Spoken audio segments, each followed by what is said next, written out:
I really enjoyed to be a pioneer. The trust, I think it's something that, any founder should build. So for me, what matters is integrity. They wait to be things to be perfect. I mean, no one is perfect. So I always suggest entrepreneurs to see things globally, to have a global vision. It is totally okay to take time off. Just give me an idea and I turn it into a business. Hello everyone and welcome to the Top Voices channel. My name is Valerie and today we're having a Q&A with Esra Talu, an entrepreneur, founder and CEO of GoGlobal. She's an entrepreneur with over 25 years of experience building, advising and scaling technology ventures across the globe. She's the founder and CEO of GoGlobal, a boutique advisory firm based in Miami Beach, Florida, dedicated to helping startups from emerging markets grow, expand and raise capital internationally. In the late 90s, Esra co-founded Turkey's first e-commerce company, becoming one of the country's pioneering digital entrepreneurs. And today she supports early-stage tech founders, especially women-led teams, with a focus on ESG principles, sustainable growth, and strategic market entry. Esra is also the author of Breaking Boundaries: How I Built a Startup and Paved the Way for Others, where she shares her entrepreneurial journey and insights from decades of navigating global startup ecosystems. Esra, nice to meet you. Let's get started. So, are you building just to earn money, or are you motivated to make the world a little better? I think what describes me better is the last one. Since my younghood, I always wanted to lead things from high school, university. And I think what makes me happy is to be a pioneer into something new. And when my journey started in the late 90s, I realized that whatever the challenges are, I want to start something new back in my home country. And I moved back from United States to Turkey to start the first e-commerce company, which had many, many challenges at that time in front of me. Because everything was new, there was no enough infrastructure. There were no enough audience to use e-commerce.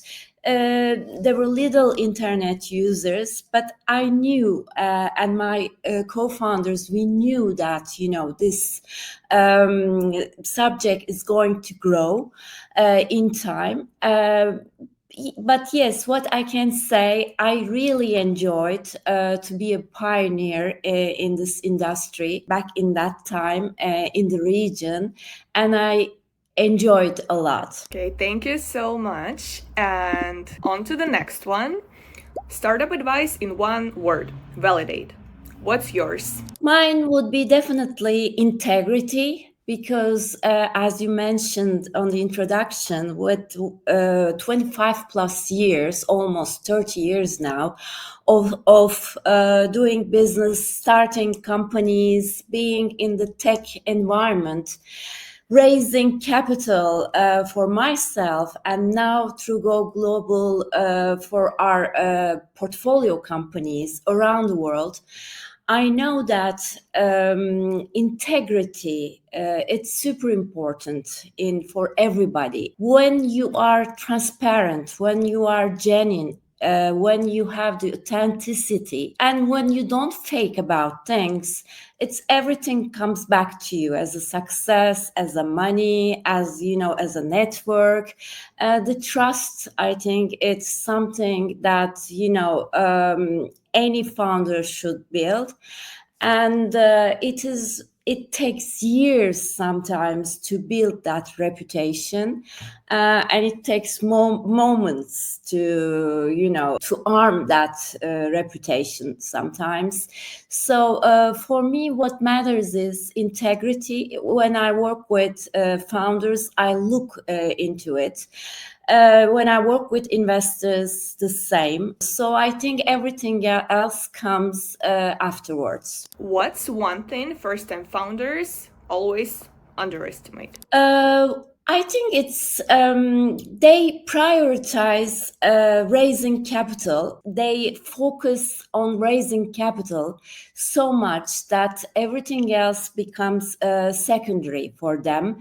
But what I think of any founder, any tech founder especially, they need to prepare themselves for resilience, for long-term success, for a sustainable business. I think resilience is super important.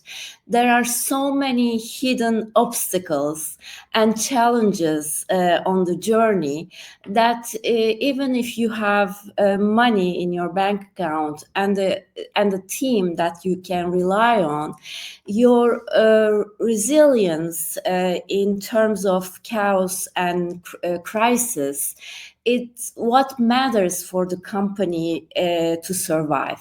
So because everyone will be watching you how you take things, your leadership matters to them.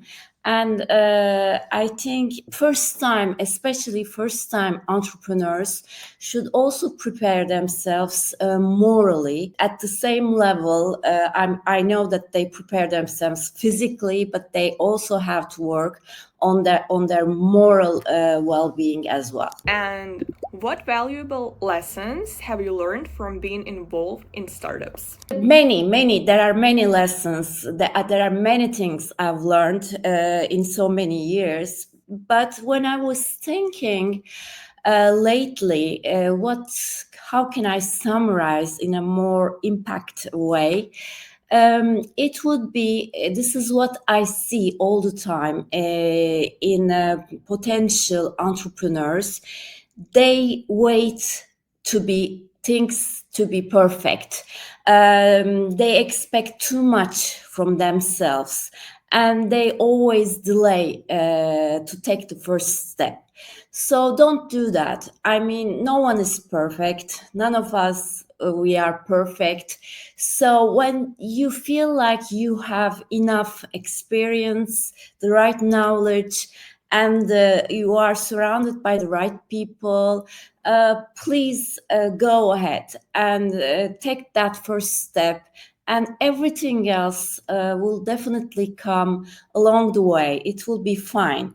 So don't stress yourself to be perfect. Other thing, I don't believe in solo entrepreneurship. I believe in teams. I believe people complementing each other and, having different talents in one startup. It's super important. You don't have to have everyone on your payroll, but you can agree with people. You can make independent contracts or collaborate with people. And it's this is not difficult. It's a way of thinking. It's a mindset. So if you start with this, you will have good people around you believing in the same vision as you are. So this is very important. Don't underestimate that. And also, what I have experienced personally is you can have a super innovative product, a deep tech company, or something beyond its time, and it can be very attractive to you, this idea of leading something very early on. But sometimes the market, when it is not ready to consume your service or your product, it may take a long time for you to succeed, the business to grow and to scale. So sometimes it's very important before launching the product to make a deep analysis of the market, if it is the right place. So I always suggest entrepreneurs to see things globally, to have a global vision. So sometimes I know that your experience comes from your local market, but if your product or service competitive enough, good enough, maybe it can be an option to start somewhere else where the market is more ready to receive your services or your product. So this is also something I strongly advise entrepreneurs to think about. What's the best way to maintain work life balance while growing a startup? Any strategies that have worked for you? Yeah, I think it's super important for any entrepreneur to listen to the signals that your body is giving, as well as mentally and physically.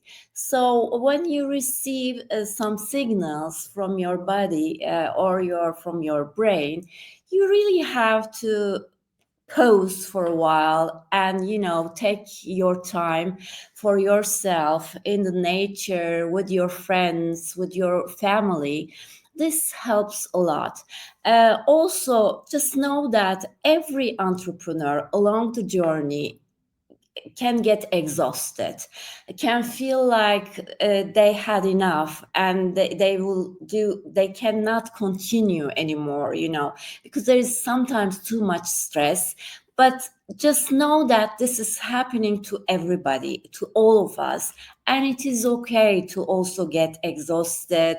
This feeling of leaving everything and just taking care of yourself.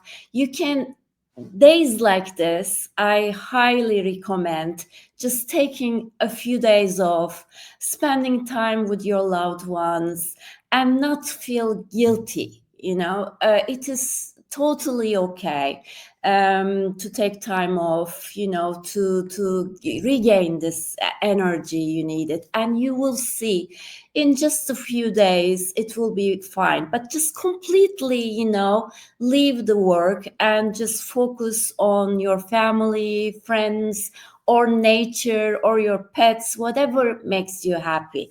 Just do it. Don't neglect it. Just, focus on things that make you happy outside work.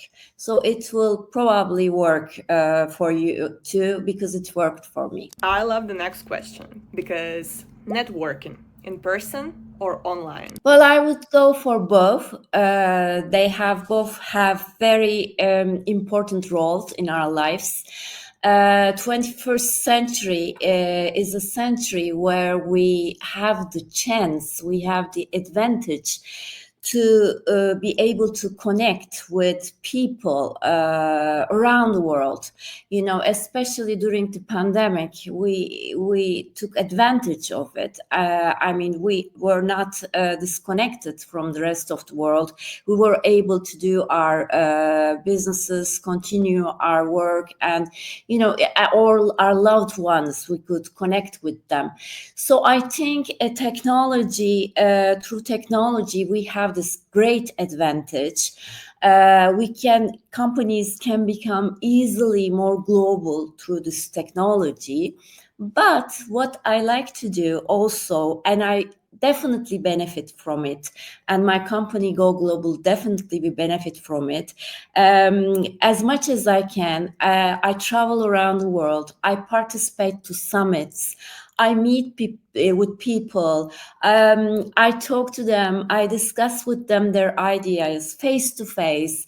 Having a drink, coffee, a light meal. And it's great to be able to discuss things face to face. You feel that, how can I say, it's much more warm, and you feel like more human that way. Otherwise it's just a face on the screen. This is also very important. And also, I think, because of to be able to meet face to face, you have to physically move from one place to another, which is also important. You can't be just sitting behind the camera all day long, without being in life itself. So I would go for both of them. And again, don't feel guilty if you are going out too much and neglecting some of your online calls, or so it's really, it depends on your mood also. But I would go for both of them. I think we're so lucky to have online infrastructure around the world. It really helps us a lot as Go Global. Every founder has $1 million idea they never executed. What's yours? Well, I'll be very honest with this question. I'm not an idea person, not at all. I'm an execution person. What excites me, and what I know I do good, it's to turn ideas into real businesses. This is exactly what I did for all my career. Just give me an idea and I turn it into a business. This is what I like, because ideas, I think there are many people, they dream about what's next, the next business of our century. But what I think makes more valuable, I think it's to turn them into businesses that lasts for decades, uh, minimum, I mean. So my mission is to support through Go Global the founders with great ideas, and I help them to turn them into businesses that grow, scale, and finally, their business model, they are able to expand outside their local market. And this is what I enjoy most, to see their businesses impact, have a positive impact on other regions, touching to other people, making other lives easier. And this is what I like to do. So that was our Q&A with Esra Talu, entrepreneur, founder, and CEO of Go Global. And we are the Top Voices, a community that supports early stage startups and founders for conversation, resources, and meaningful connections. Don't forget to subscribe to our newsletter to stay in the loop. And we'll see you next time.